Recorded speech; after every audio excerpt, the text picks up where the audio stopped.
So Lola, I think I saw human aggression listed on there. What makes you say that? So ever since she's 3 now, I adopted her when she was 3 months old. Okay. Ever since I adopted her, she was like very anxious like this, especially around humans. But more so like even scared to, pee on other lawns, stuff like that, like just scared of everything in the world, noises. And then around 6 months old, maybe 8 months, I had a trainer previously who explained it as like going through her teenage years, she began to feel more like her anxiety was just expressed in a different way. Instead of like running from her fears, she would start barking. Sure, fight, response. So she would start to like bark aggressively at people when in the home. It was rare to like in the street do it unless it was kind of like one person singled out. And so she's never made contact with anyone, but she's definitely lunged at people. And like nipped? Like definitely nipping, like she's never made contact to even nip, maybe because I've been like involved and I saw this, but like definitely I could see her doing that, you know what I mean? Sure. Or like she's from a distance like done that. Now after like the training that I've done and Good, how are you? attempted so far. Jesse, nice to meet Oh, you. she's so happy now. After the training that I've done and attempted, like she has gotten better with people. Like if I live in a studio now and if I have a friend over. Just the mic. Oh, sure. Okay.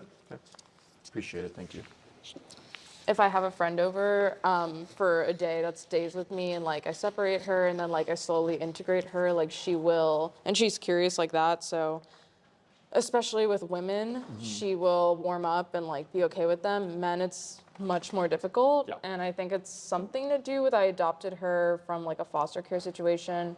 And I know there was like a man who owned a house with a lot of dogs and he, I'm assuming, was abusive to those dogs. So I don't know if she saw something. So she has a thing with men. But yeah, so that's Lola Gertie. Okay.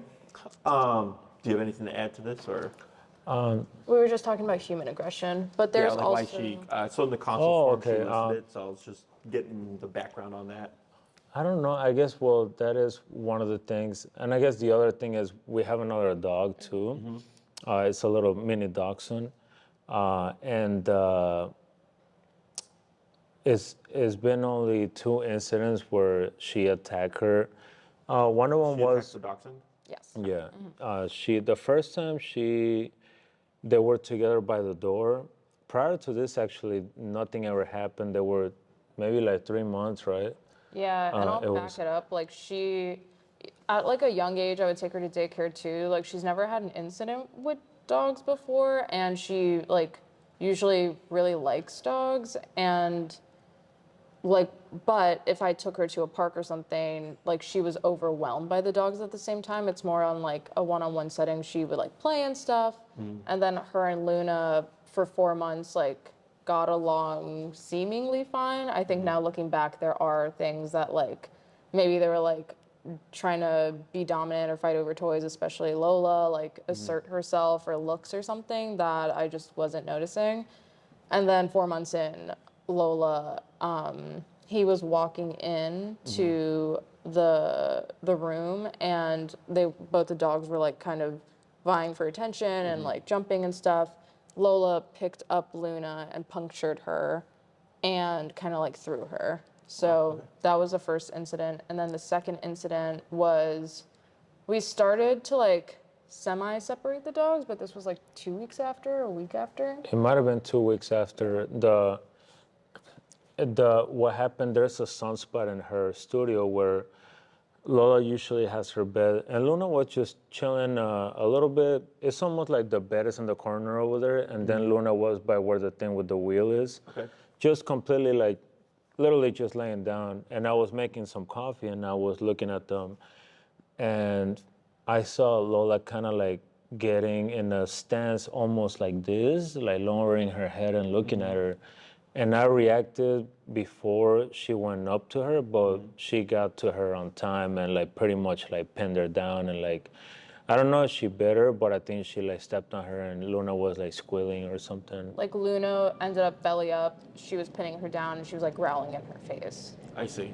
Yeah. So dominating, asserting, essentially. Yeah. And I'm sorry, so you got the bed, you got Luna by where the wagon is. Yeah, so so imagine there's the bed is by the door, and then on the brick wall over there to the right, there's like a window where her balcony is, and that's where the sun hits or whatever.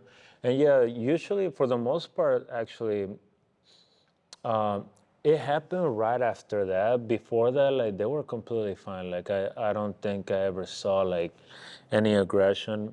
Was Luna approaching, or was she like just like laying down? She was just laying down, yeah. And she wasn't facing Lola either. She was facing the other way. Okay, and then you just see, just kind of out of nowhere, Lola start to Yeah.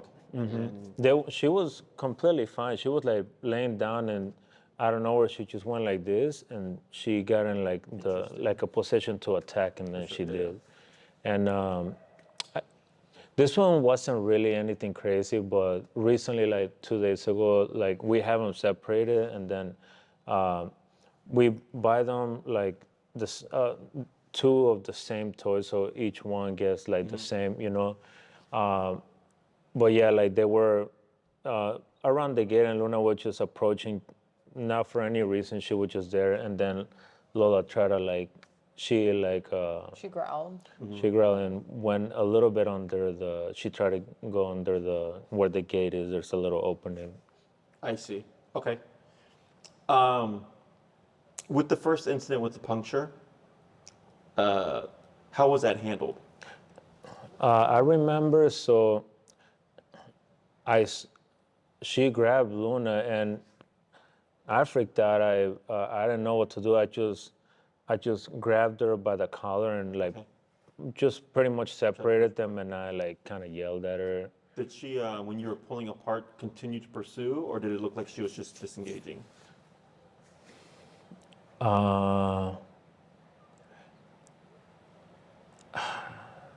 She definitely didn't look back. She just kind of like left, and Went with it? I don't think she tried to like go back at her. No. Okay.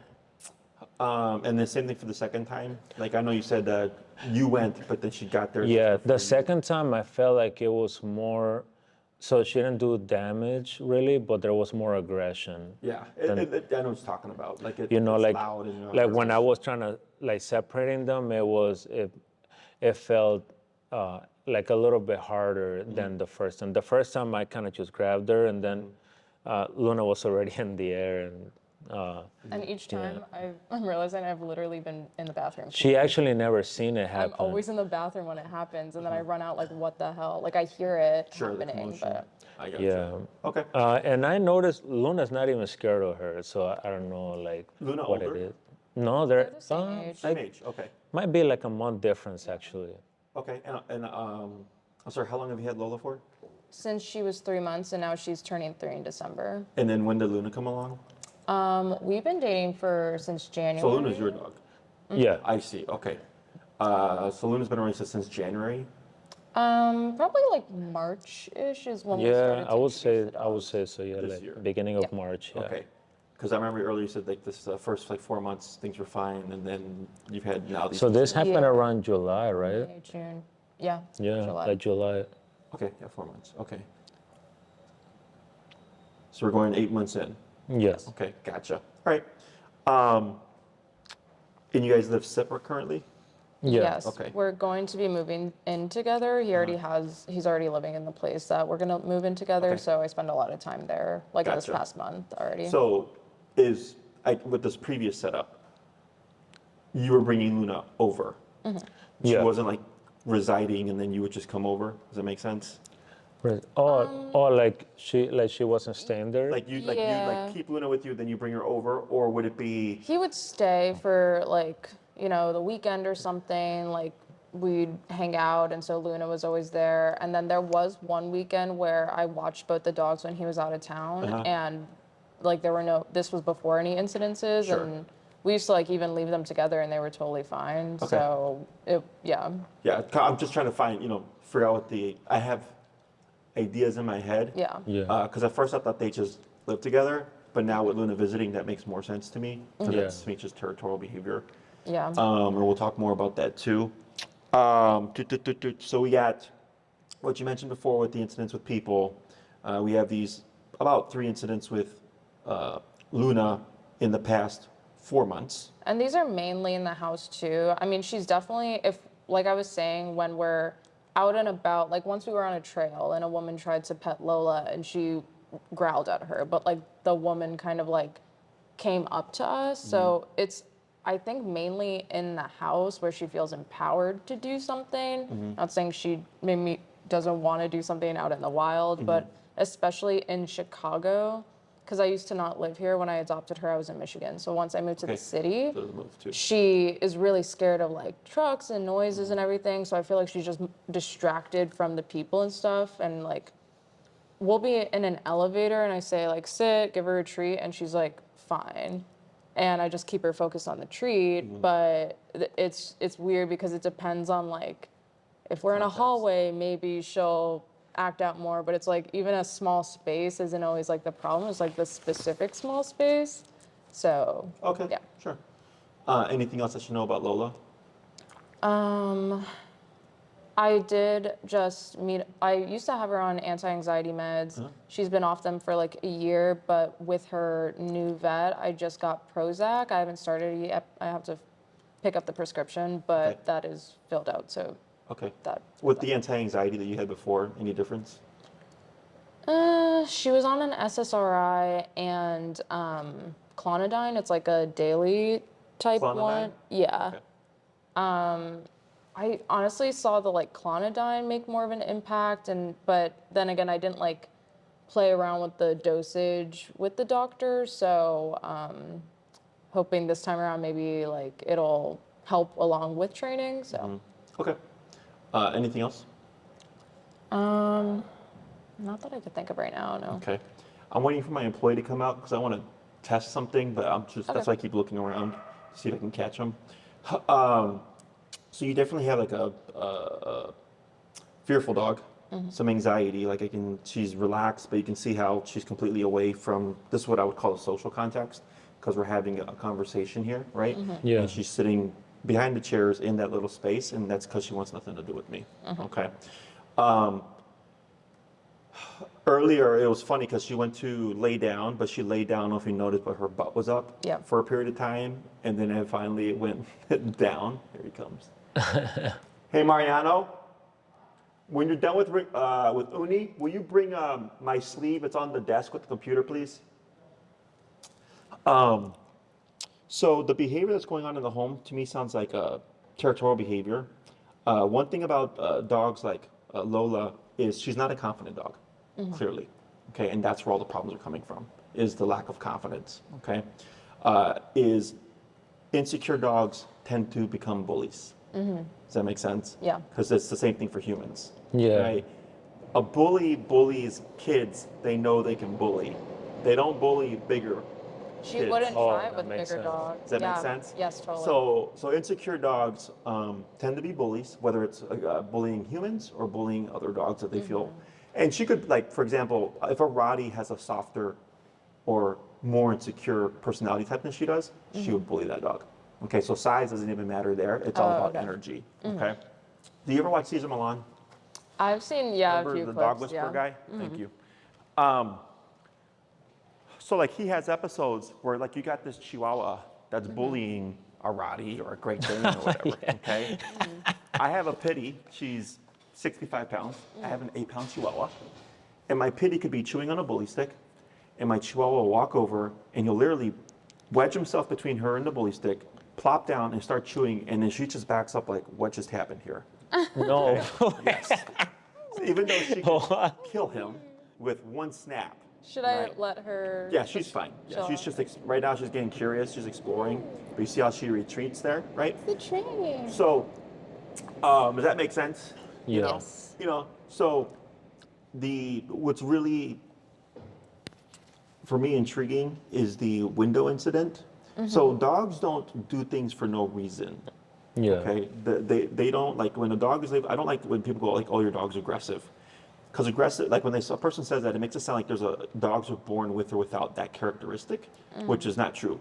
Every animal that's capable of becoming aggressive could become aggressive. It's just a matter of, is the animal put in a position where it feels it has to be, right? That makes sense. Yeah. So like with me, you're gonna have this console and stuff, and you walk away, and you don't walk away thinking like, oh, Jesse's like not aggressive, right? Jesse never gets angry. You only know me for an hour. But Yeah. for whatever reason with animals, people tend to just put that as face value. Yeah. I'm sure you've come across someone saying, Yeah. oh, my dog's not aggressive, right? Well, you've just not seen them become aggressive. So like, for example, this is a dog bite here. This is 10 stitches, okay? This is from a Great Dane, which usually surprises people because they're known as a gentle giant, okay? This was back in November of 2019. Literally within 4 hours of being at my old facility, this happened. He was a 4-week boarding train. He was about a year to year and a half old, unneutered, never trained before, destroyed their house, chewed up everything. Just like chewed up their bar, chewed up their couch. Wow, that's a chewed up their door. huge dog. Yes. So I get the dog, do some training first, went well, super easy. And at the time, I didn't have like the kennels that I have like actual dog kennels now, like the big 4x6 foots. Yeah. At the time, I only had wire kennels. And I hadn't had a dog that big. So I was trying to see if he would even fit in the regular wire kennel. And he wasn't. But when I was trying to load him in, he panicked, he backed out, and then bit me, okay? And it wasn't because he's aggressive. It's because he didn't know me. He'd only met me for a few hours. Yeah. And I was essentially trying to put him into a space where he felt unsafe. Yeah. So to protect himself and to stop me from doing so, he did this. The owners picked him up. I healed up, brought him back. I trained him. Never any aggression since. That was the first time and only time he's ever become aggressive. And at that time he was already a year, so now he's about 6.5 years old. Okay, so and they were surprised. They're like, "Oh my God, like he's never been anybody this and that." It's like, "Our dog aggressive?" Like, your dog's not aggressive. Your dog just panicked and did what dogs do, and that's Yeah. bite. Okay, so there's a reason behind it. Yeah. Whereas any other trainer, if you don't understand it, they go, "Oh, your dog's human aggressive because it bit my handler or something like that." And I go, "You know, I actually just had a handler that got bit 2 weeks ago." Okay, we have very, very few incidents. That's the first time this year that someone's actually been bit. But it's because he walked in the kennel with a dog that was new. The dog was panicked, tried to escape the kennel, and he tried to body block the dog. And then first time the dog backed up, and then the second time he did it again, and then the dog bit him to correct him because the dog was panicked. Again, does that make sense? Okay. So he was trying to say, because he was trying to come out the kennel so that the dog wouldn't escape, because then he was trying to stop the dog. So when I explained it to him, he's like, okay, that makes sense. Yeah. But any other place would go, oh, your dog bit our handler in the kennel. And I go, no, there's a whole reason behind it. Yeah. Okay. So with the window thing, you know, it was one thing if you would have said like, oh, Luna was playing with the squeaky toy. Luna was like running around in circles. You know, Luna approached Lola while she was on the windowsill. Yeah. Like, because now I know what the catalyst is. Yeah. Right? Like the human doesn't see it as a catalyst because they go, well, Luna's just being playful. And then Lola attacked. I go, Lola right, might but, be like, oh, but like, for a dog, the dog goes, why are you being that type of energy in my home? Does that make Yeah, sense? that makes You have to look at like from a dog's perspective. Because a lot of times, like even when they get bit, they're like, I got bit for no reason. I'm like, well, tell me what you're doing. They're like, well, I was like, hey, good dog, this and that. This and that. I'm like, that's why you got bit. They're like, Yeah. but I wasn't doing The anything amount of people bad. that try to pet her, I'm like, no. Yeah. It's like dogs don't like that The energy. only thing I could think of is that like Lola would, it's like a specific spot where the sun hits. So Lola will also like sunbathe there, and it's in front of like her bed that she sleeps in while I like work. It's next to my desk. So the only thing I could think of is she sees it as a valuable spot and got jealous, but Luna was like doing nothing and not That's the facing thing. her. So, I mean, it's possible that maybe they were both in a resting state. And then, because he said he saw Lola kind of lift her head and then like kind of just fixate, Yeah. right? Kind of maybe realizing like, hey, you're a little too close to my spot or something. And then follow through with, I'm going to assert dominance over you, essentially to claim this space. Which interesting is that, if I heard correctly, you said Luna's not scared of Lola.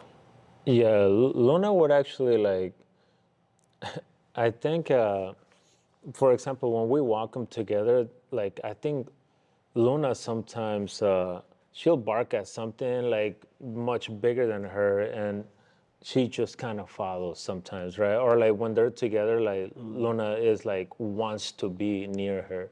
Like I don't know how to explain it, but Yeah, I like don't Lola see doesn't any necessarily fear. bark on walks, but if Luna is there and initiates a bark, that's not to say she like will never do it. It's just like kind of rare, but she has done it. Yeah. So I think it's just like Luna is a catalyst to be like, okay, let's go. Sure. I guess I would say Luna. I don't know. I guess she. She has a big personality. Yeah. Like, Right she's now not that you afraid of mentioned that things. maybe she's not confident, or I think Luna confident. is confident. Yeah. Yeah. So just now, when you said that Luna will bark and then Lola follows, so technically, energy-wise, Yeah. it would be Luna, Lola. Oh, that's Okay. surprising. Yeah, I know, right? So again, size doesn't matter. Yeah. Right? Because otherwise, if Lola was leading these interactions, it would be she would bark and then Luna would follow. Yeah. Does that make sense? Yeah. So within the home, and you said this earlier about like feeling empowered, because you're not seeing a lot of these behaviors outside the home, Yeah. right? You're correct, because the home and you give Lola something to protect. And she is more like outspoken, protective when we're all on a walk together. And I've noticed she's more scared when it's just me, even though it's like she's been with me since she was a puppy. I don't know if it's like a pack thing or Yes, what, but- in my opinion. Okay. So if you go on Google or whatever, or maybe you've even seen like on social media, or like, dominance theory doesn't exist amongst dogs. It does. Okay, it does. yeah. If you put 10 dogs in a room and there's no human guidance, no human interference, anything like that, they're going to establish a hierarchy. I can tell you that right now. Yeah. Okay. So like here, it's the weekends. It's usually slow. We have about 20 dogs. You wouldn't really know it because it's fairly quiet. We get the occasional bark, the occasional whine. We even have dogs in group, and they're playing. And people are like, "Dogs are playing right now." I'm like, "Yeah, but there's rules." Yeah. And if we don't have those rules, that's how fights happen. Yeah. You know. So if you go to another kennel, like across the street, we have one. Like sometimes you'll come in, it's just barking for hours because it's unregulated, it's unchecked, and it's just constant chaos, right? So if you let dogs be dogs, you will find them establishing some kind of hierarchy. The thing is, I'm sure you've heard the term pack leader, right? Yeah. I think people take the term pack leader concretely, literally, where they think there's one dog who's like the president, and then the other dogs are just like the constituents or whatever, right? But it's an ebb and flow. One dog could be dominant over food. Another dog within that pack could be dominant over a water resource. Another dog would be dominant over a food resource, and maybe or like a bed resource, right? It's interchangeable. And there might be a dog that's dominant over multiple things. And if there's a dog that's dominant over everything, it's not because, again, it was elected. It's just like if it's a Rottie and the other dogs are smaller dogs, like they're not going to compete. Does that make sense? So within the family unit, yes, you're a part of that hierarchy. Okay, so like here, like I said, we have a hierarchy. It would be me, my staff, the dogs, right? And because we have a structure, we're able to have up to 60 dogs on a like super busy day, and it's just as quiet. Yeah. Okay, if I don't have that, then I have what everybody else has, which is chaos. Yeah. Okay, and the reason why the hierarchy is important is when you mentioned if we're walking as a unit, she's more vocal, right? But then if it's just me and her, she's like more insecure, right? Is possibly with the family unit, she just feels that much more empowered. Women tend to have a softer energy than men. So this is not uncommon either, where the wife or the girlfriend will say, like, when I have the dog, they don't listen or they're more reactive. But when my husband walks the dog, he doesn't see any of the reactivity. I go, it's because of that presence. Does that make sense? Yeah. So, and this is the deeper kind of underlying, how'd you say, meaning of training. Is through the training you're trying to establish leadership, while at the same time addressing the dog's issues. I think training now is seen more so like my dog does cute, fun tricks, and then I give him treats for it. Yeah. Right? But dogs don't do that with each other. Yeah. You've seen what dogs do. Everything we've done is positive reinforcement training. We currently even have a trainer that we're like phasing out. And it's like we've gotten helpful tips along the way, but it's just give her a treat for everything. And I don't think it's been helping that much. It's like maybe helped her confidence a little bit. And yeah. So positive reinforcement is great for things you want to see again. It's not great for stopping things you don't want to see again. Yeah. Oh, okay. Does that make sense? Yeah. Like growing, I was raised old school. I was spanked. Okay. My mom, if I came home, walked home from school, she was like, "Did you break any windows today?" And I was like, "No, Mom. Good job. Here's a treat." Oh, Right? okay. It was like, and this did happen once. I got mixed up with the wrong kids when I was like 11 years old. We broke a window. What do you think happened? Yeah. Okay, I got punished. Yeah. I was spanked. I was grounded. I was made to go back to the old lady's house whose window we had broken and apologize, right? Never did it again. Yeah. You see how that works? Yeah. For dogs, whatever reason, when she was resting on the windowsill and she saw Luna, she was just like, I don't like this.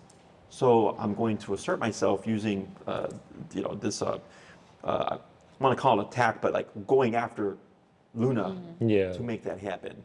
Does that make sense? Yeah. Yeah. So like, if let's say she was a social dog and you go to the dog park and a dog mounts her and she doesn't like it, do you think she's going to say, would you please stop doing that, or give the dog a treat when it stops mounting? Yeah. No, she's going to snap at the dog and say, don't mount me, through the snap. Yeah. Okay? And that's what a lot of the positive reinforcement world is missing.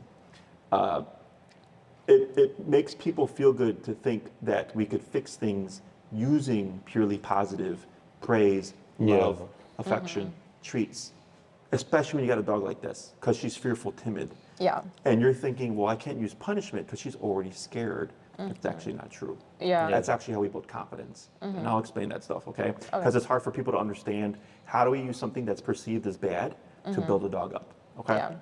So I don't think your dog was abused. This is genetics, Yeah. okay? So when you had mentioned about rescuing and all that stuff, and you thought like in the house with a man with a lot of dogs and stuff, if you take a stable dog and you put them in an unstable environment, you will get unstable dog. But when you remove them and put them back into stable environment, they go back to stability, okay? If you have an unstable dog in unstable environment, much more unstable, but when you pull them out, what are they going back to? Unstable, that but makes their sense. base unstable. Yeah. Okay, so if there was abuse, obviously there's no abuse in your home, she would have gone back to who she was. Okay, so that's what tells me it's genetics. Okay, more often than not, the training or the behaviors that I see for training, it's all genetics. Okay, when we rescue dogs, they tend to come with stories, and the stories are what perpetuate the dog's behavior issues because we tend to carry guilt. We want to give the dog the best life ever, Yeah. right? We want to protect the dog from all the evils because we think they had evils before that they experienced, right? But it keeps the dog like this. Yeah. And that's where problems stem from. Yeah. Does that make sense? Yeah. So, and it's, and don't feel bad about it. Don't be like, oh crap, did I do all the wrong things? You did Yeah. the best you could with the information you had. Okay? I'll explain how I approach it and then why I do it that way. And then when you leave, you decide what you want to do from there. Okay? So there is, I'm pretty sure I saved it. But to give an example, there is a video of a puppy who's a weak puppy. Yeah. Okay, and then we got all the other puppies that are playing, and the weak puppy is over here. So when I see that, I go antisocial dog. Okay, because puppies are loud, they're rambunctious, they're harassing each other, right, climbing on each other, all that stuff. They're loud. But then you got this one puppy over here. That tells me that's a problem. Whereas the average person goes, oh, that's the quiet puppy. That's the one that I want. And then they pick it, and the next thing you know, we got this. Okay, there's a video where the mom grabs the puppy, and the puppy starts freaking out, and she literally plops it in the group with the other puppies, and it runs out. She picks it up, she does it again, it runs out. She picks it up, she does it again, it runs out. So then she picks it up and kind of moves it and just starts poking at it, and the puppy is freaking out. Okay, and the person's just filming, and eventually the puppy submits and lays still, and it's just there near the puppies, and then she walks away and lets it be. You see what happened there? Yeah. So it's not like this. Social interaction, antisocial puppy. Put it in, it wants to leave. Put it in, it wants to leave. Put it in, it wants to leave. So then she goes, okay, you know what? I'm going to put you here, and I'm going to correct you for wanting to leave, and you have to learn to just be here. Okay, but they're doing it at such a young age that the puppy is then able to get over it. Right. We do a similar thing. Okay, so that's why I had my employee bring this out. Okay, is we're end up pulling her out. She's going to be here. I would like to touch her with the sleeve. Okay, expect that she's going to panic. Expect that she might yip, she may yelp, she might express her anal glands. She might salivate. She might even piddle, right? She might even become aggressive. Okay, all these things are normal. But what they allow me to do is they allow me to assess the dog. So typically, when we see a dog like this, we're told, let the dog warm up to you, okay? Which can help to a degree. But the issue is, if the dog is always settling on their own, right, they can then choose to escalate on their own. Yeah. Okay. However, if I press the dog and they escalate and I address it, I settle them on my terms. Yeah. So there's a balance. There's times where we have to press the dog on our terms and we go, sorry, this is life, you have to deal with it. And there's times where we go, ignore the dog, leave alone. So it's not always a constant like, oh, here's another person again, they're going to touch me or whatever. Does that make sense? Yeah. Okay. Questions on any of that? No, I agree. Okay. So I'm going to have you pull her out, please, and you're going to plop her kind of like right in front of you. Okay. Should I stand next to her? Yes, and you're gonna hold your leash, you're gonna shorten your leash. Okay, a little bit more, a little bit more. Okay, you're gonna pull a little bit more forward, just like that. Okay, a little bit more, hold right there. Excellent. Okay, so that's not bad. Dog gonna take a step back. I do. You take a step back, correct. Good.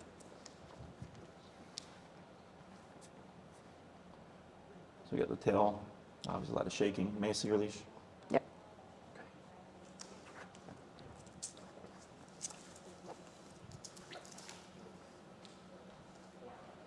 Good.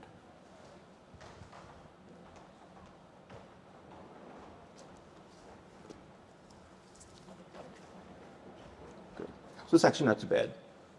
Because when I do this, it's usually what I explain to you. Oh, really? Yeah. But look at the level of shaking.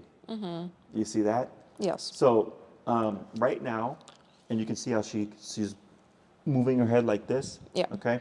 She's seeking comfort from you, completely unsure, not knowing what to do. Okay.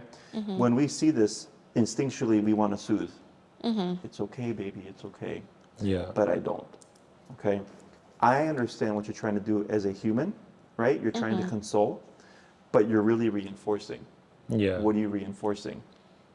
Like confidence between. That's what you want to reinforce. But Yeah. if you were to pet here and Reinforcing her anxiety. try the fear, Oh, okay. because Okay. remember, positive reinforcement says, I want to see this again. So if a dog is in this state and they're too stressed out, and then you're trying to soothe them and pet them, they're thinking, I should feel the way I feel right now. Yeah. Okay, so right now she's going kind of flighty. She's trying to pull away. You see that? There you go. Should I be looking at her? Or? That's all fine, as long as you're not looking at her as, oh my God, you poor baby. Yeah. Right? I'm like indifferent. Does that make sense? Yeah. Yeah. So go ahead and have a seat. I think that's my constant face towards her. Yeah, it's fine. I mean, it happens all the time. But that's why I'm here. Yep. Okay. Swing around. Let's see if she doesn't want to back away. Okay. And what I'm doing is, as long as she's anchored here, okay, she's not escalating. So like here, she wants to come back to you, right? So if I just counter her a little bit, what I'm doing is I'm telling the brain, you can't escape the discomfort, right?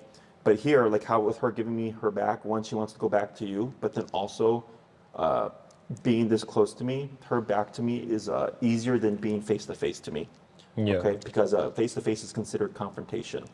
Does that make sense? Then we got the lip licking there. Lip licking is a stress signal. Ears kind of stuck in an alert state here, but not too bad. Okay, so I'm gonna hand her back to you, and you're just gonna ignore her. Okay, don't pet her. Good. So I was expecting worse. It may be worse if we were in like our house or something, or Yes. something like that. But So, and you see right away when she pulls away, you see how she loosens up, okay? And then she shakes it off. Okay, so she's shaking off the stress. Like, still Right there. curious. so I see this a lot, you know, especially with like reactive dogs on the street. Like I've literally seen people like the dog's barking and they crouch down. They're like, it's okay, it's okay. I'm like, you're literally just telling your dog when you should be reactive when you see another dog. Okay, so one thing you can take with you going forward is if you reward or pet Lola, think to yourself, do I want to see this again? And if the answer is no, then let it be. Okay, if the answer is yes, then go ahead and give the treat and or pet. Okay, I know the theory is changing the underlying emotional response. Oh, your dog is scared of people. Give her lots of treat when she sees people, or have the people give her treats, and then she's going to learn good things happen. Right? And that's true at a point. If you can't get the dog to the other side of the hump, right, you're really just reinforcing everything that's happening at the moment, right? So I use positive reinforcement with the training. I just don't rely on it. Yeah. Okay. So for example, if I have a dog that when I pet them, they bite, well, we got to stop the biting. So we would correct the biting. Once the dog stops the biting and I go to pet them and they're able to just contain and keep it in check. Now, when I'm rewarding, you took the pressure, you took the pet, you didn't bite, so good things happen. And now we have a balance. Instead of trying to rely on the positive to try to make them think that good things happen. And sometimes the dogs are so under stress, they just don't take the food. And they go, oh, well, you know, now you're over threshold. Like, well, I can't control thresholds when I'm outside. Like, I can't control thresholds when I'm in a hallway and there's people approaching. Like, the dog's gonna get overwhelmed, right? So what I teach people is how we actually, if we come across a threshold, how we get past the threshold, how we get the dog to deal with it. And then later on, if we can, we'll add in food. But if we don't, it's not even necessary a lot of the times. Okay? Is that making sense? Yes. Questions so far? No. Yeah, I just feel like it's gotten us to a point where it's like manageable, but exactly what you said, like it hasn't gotten her over it. Yeah. So, I'm assuming before booking this, you did research on how we train and the methods that we use? Yeah, it's like with the e-collar, right? Correct. I currently have like a vibration collar for her. I, of course, just bought a bunch of things when she was younger and this started happening. So I still have it. I don't know if that's the same thing. I just never knew how to use it, so I kind of stopped. If it's a vibration collar, so do you know what an e-collar does? It does like a zap and a noise. Right? Close. I like thought it was nodding the same something. thing. I was Okay. like, wait, it sounds like it's not the same. So a zap gives the impression of electricity, right? Oh, okay, yeah. Have you been to a chiropractor or physical therapist?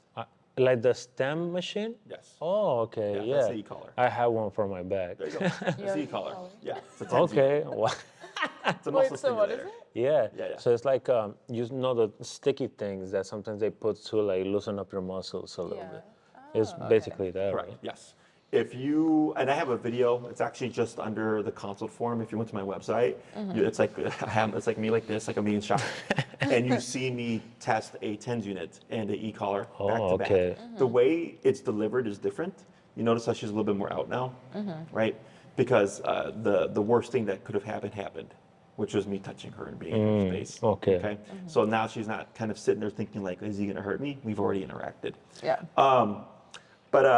So like with a TENS unit, it's continuous. It's Okay. trying to ease back pain, it's trying to relax muscles, tight muscles, stuff like that, tension.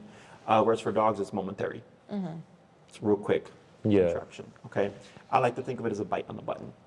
Okay, so dogs that can bite each other, clearly she's giving you examples, is going back to my puppy example, she was using physicality, nipping at the puppy and pushing the puppy and all that stuff to get the puppy to overcome its antisocialness, but then also toughen the puppy up. When puppies play with each other, they're nipping and they're biting, they're pulling at each other, that physicality is what toughens them up. It's actually what builds up their confidence.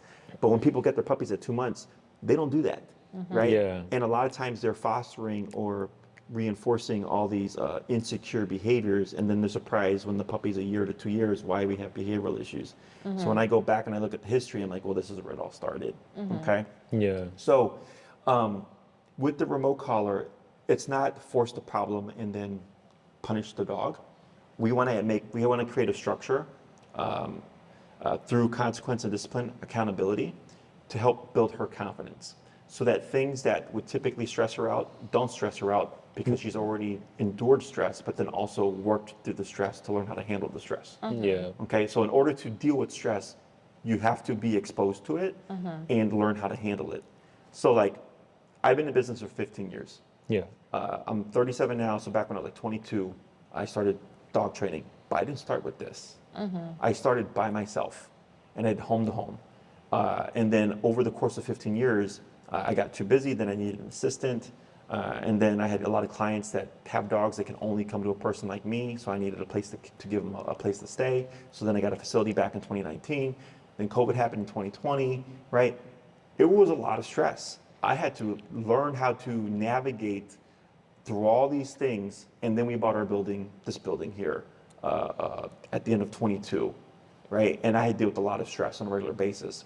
But Yeah. if I would have had the level of stress that I have now, 15 years ago, I would have just went out of business. I was a young kid, wouldn't know how to handle it. Yeah. Does that make sense? Yeah. So my capacity to deal with stress grew with me as I grew with the business.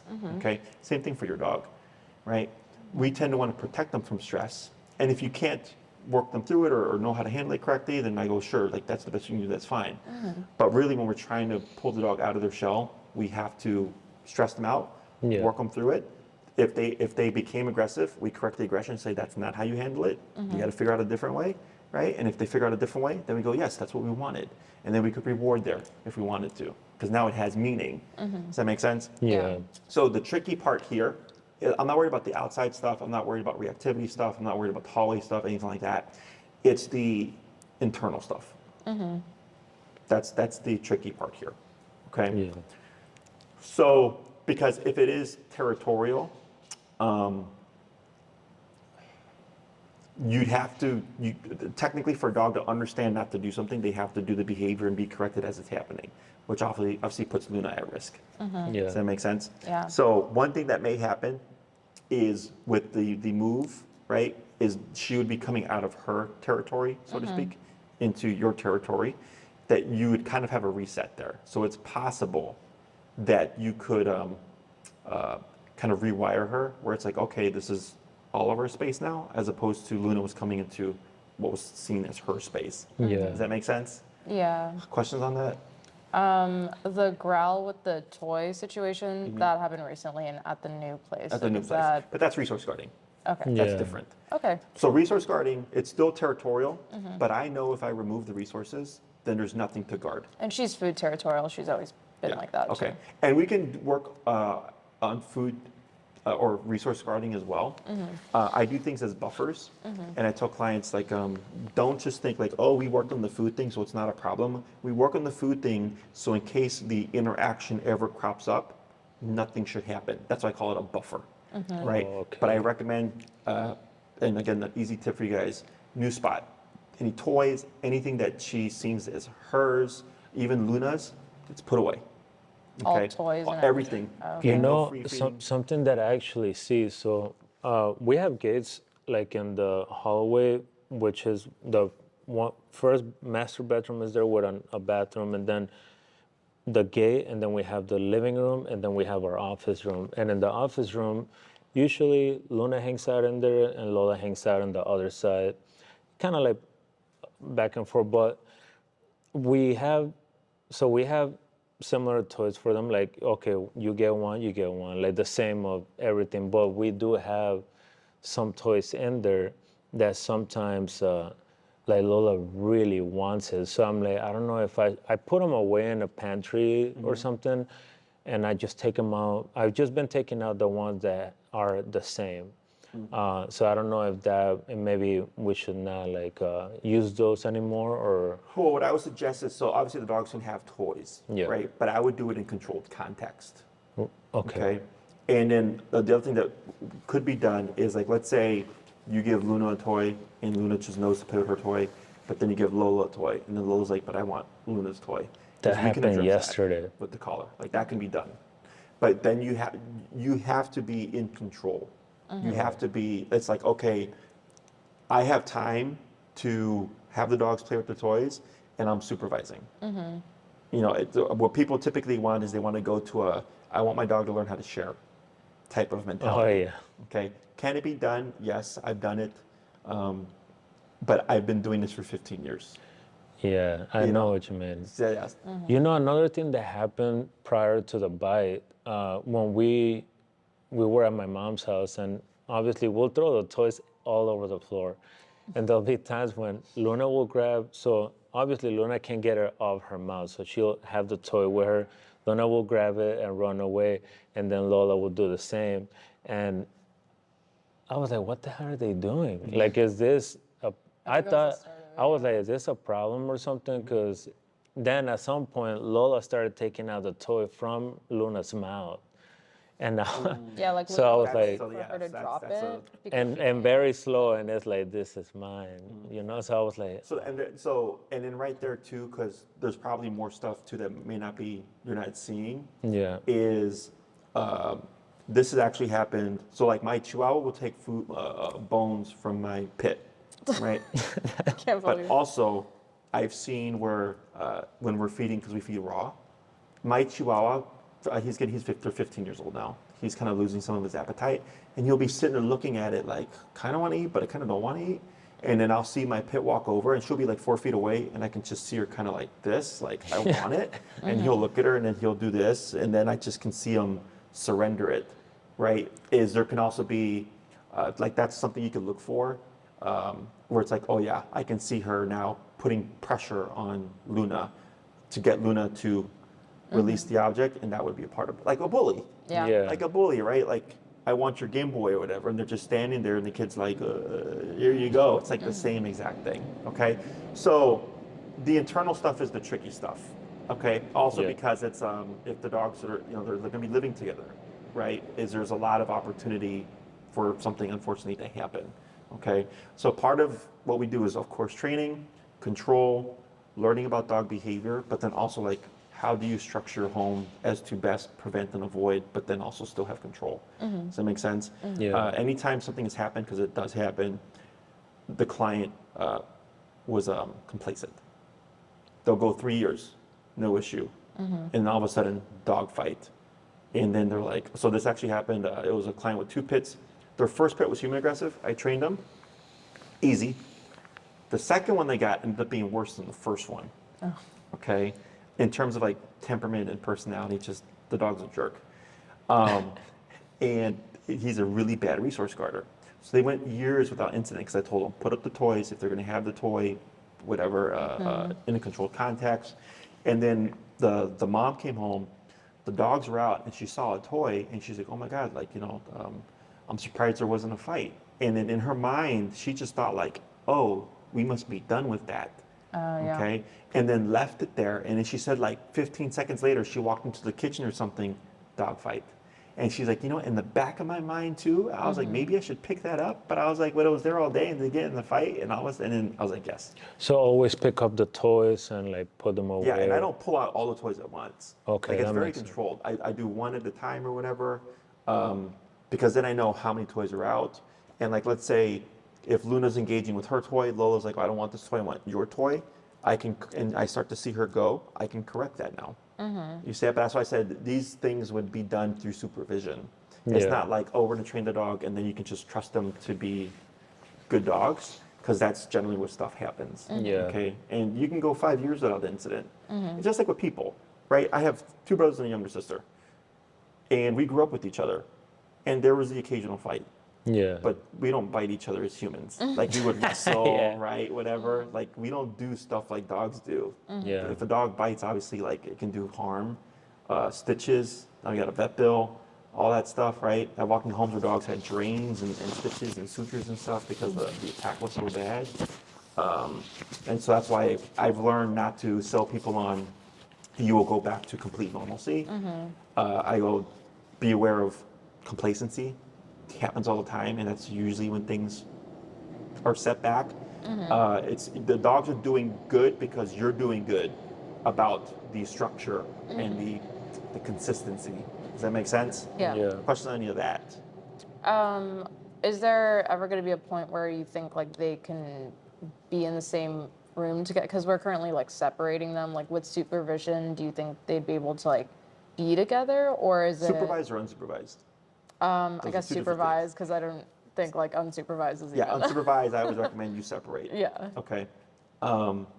And just because you've already had incidents and it's only been, 8 months, so to speak, right? And then first Yeah. 4 months, whatever, honeymoon phase, whatever for them, and now it's just possible tension, is through supervision.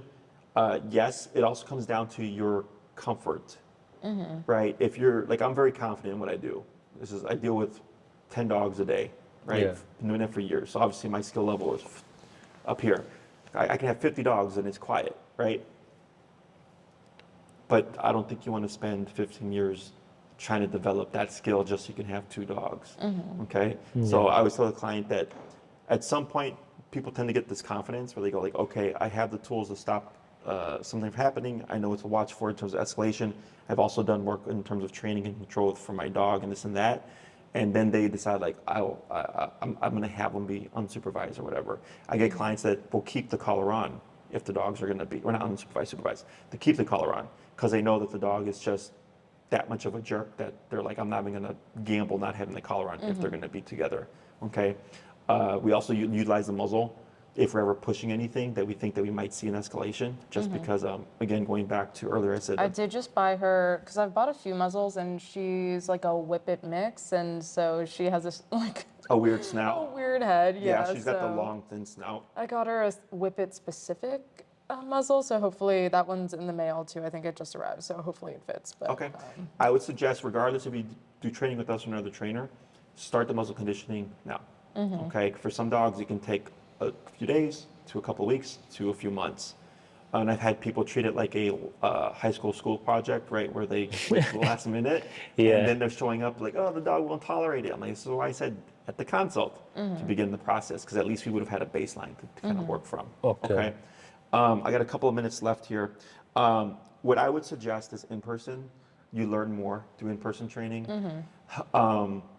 In terms of like pressure stuff, she did completely fine, so I'm not really worried about aggression, so to speak. Now, it's not to say if you're on the sidewalk, minding your business, waiting at a red light, and some random stranger went and went, oh my God, cutie, that she wouldn't snap.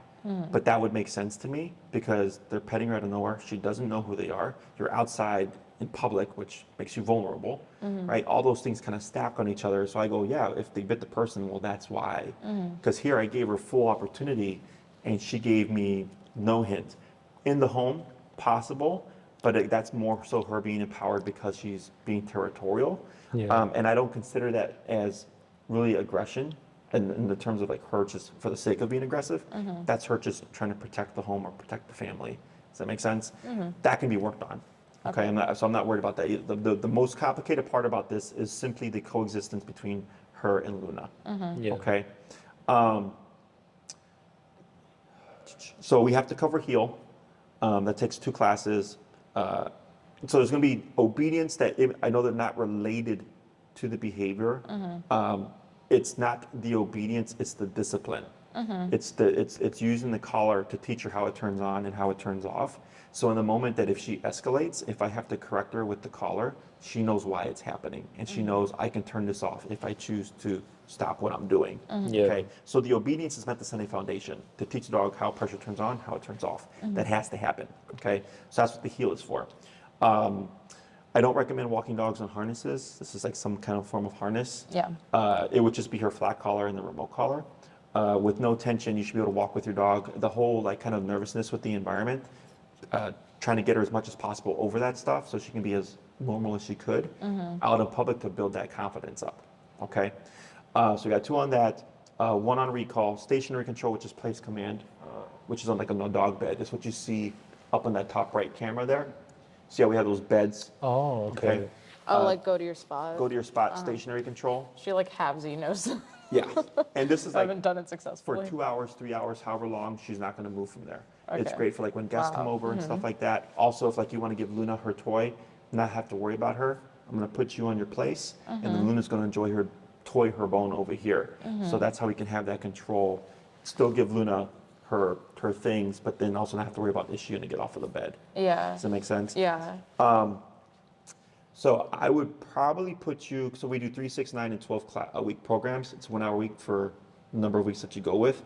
I'd most likely go with 6 is the bare minimum, but I'd recommend like 9. It's a nice little kind of middle ground. Oh, okay. 12 is only if you want a fully off-leash trained dog.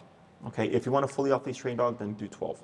And we cover sit, stay, down, come, place, heel. All the obedience commands built to off-leash, but then it also gives us plenty of time to work on behavioral stuff. Okay, if we're doing 9, focusing on what's necessary, heel, recall, place, and the behavioral stuff.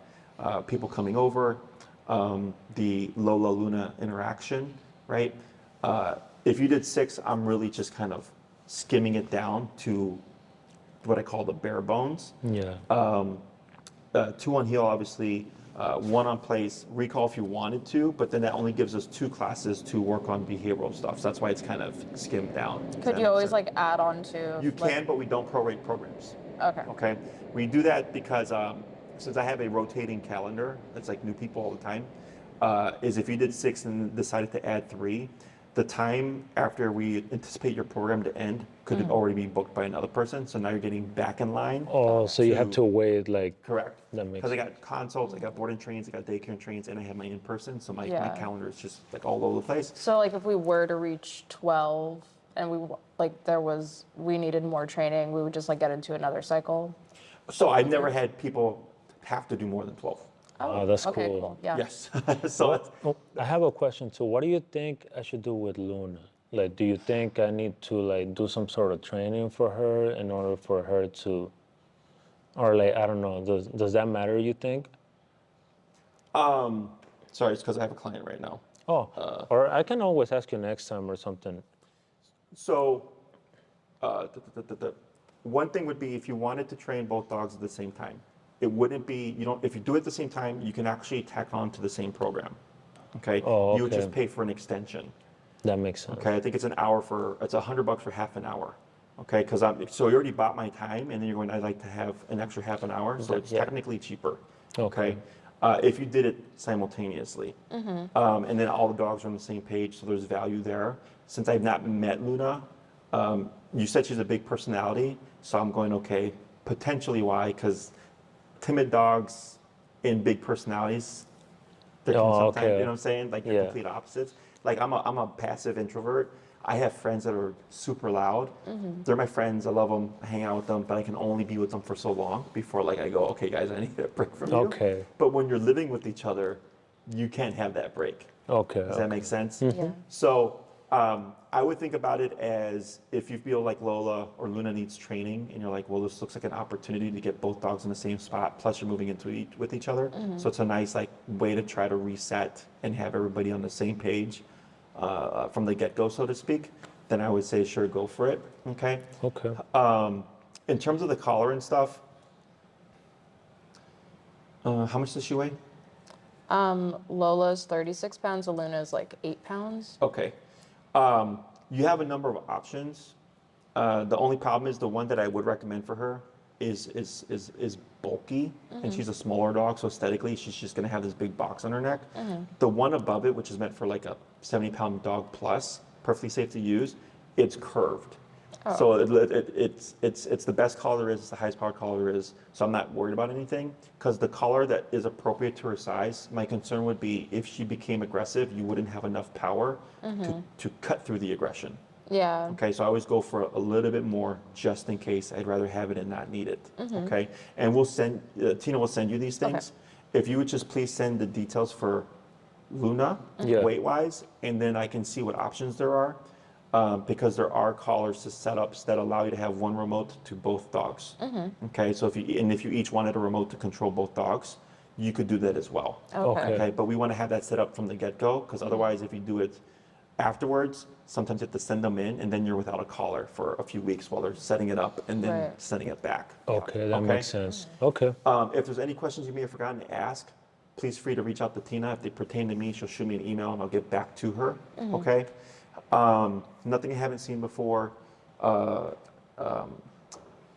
It just comes down to how much do you want to accomplish. If you want a super well-trained dog, off-leash obedience-wise, 12 for sure. And then we're going to cover, it's plenty of time to cover behavioral stuff. I in never the thought she meantime. could even possibly be off leash. So Oh, yeah. Yeah. that's Yeah. interesting. Remote collar, the ceiling Wow. is all the way up here. Wow. That's okay. cool. Keep in mind, I can only take you as far as you're willing to go. Okay? So if for whatever reason she ends up having a high tolerance and having a high number, and you're not comfortable going higher, we're going to have some issues there. Last thing would be, clients always ask, when does the collar go away? In my book, when you need it, it doesn't. For the most part, it's usually outside, at the park, the dog's gonna be off leash, walking, whatever, guests coming over.